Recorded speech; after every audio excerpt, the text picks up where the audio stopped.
We've just begun the season of Lent. We're looking at how Jesus went the way of the cross. And today we're going to concern ourselves with a story, a healing story of Jesus. But we also see how very clearly in the background there were now people who loved Jesus, loved to see his miracles, hear his teaching, and other people hated him and hated him to the point where they intended to kill him.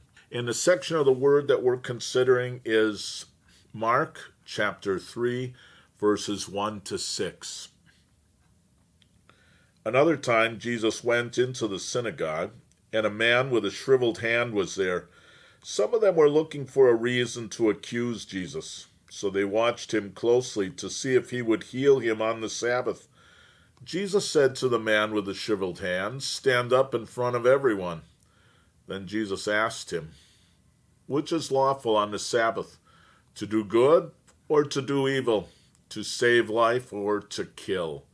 But they remained silent. He looked around at them in anger and deeply distressed at their stubborn hearts. Said to the man, "Stretch out your hands."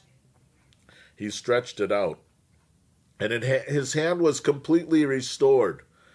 Then the Pharisees went out and began to plot with the Herodians how they might kill Jesus. Again, we see this divergence, if you will, in the followers of Jesus.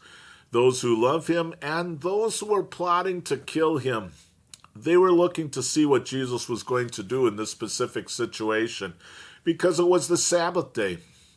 And the Sabbath day means rest. And people, by the law, were to rest. You could help a person according to Jewish law, but you could only help him if his life was threatened. And that was not the case here. Here's a person who had a shriveled hand. He had had it probably all his life. We take it for granted. And Jesus takes him and puts him in front of the crowd, and Jesus heals the man.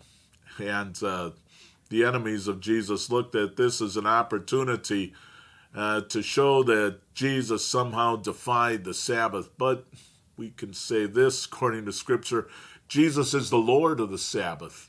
Jesus is the one that we worship. Jesus is true God. Sabbath was to be subservient to the one true God. And so we have the question of Jesus, am I here to do good or evil, to save life or to kill? Well, we think the answer to that is very clear.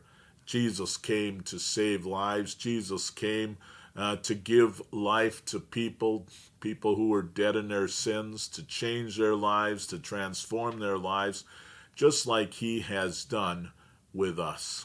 God be praised.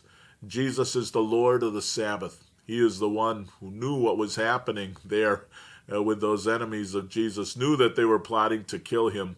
But he continued on the road to his suffering, his death on the cross, and most importantly, his resurrection to everlasting life.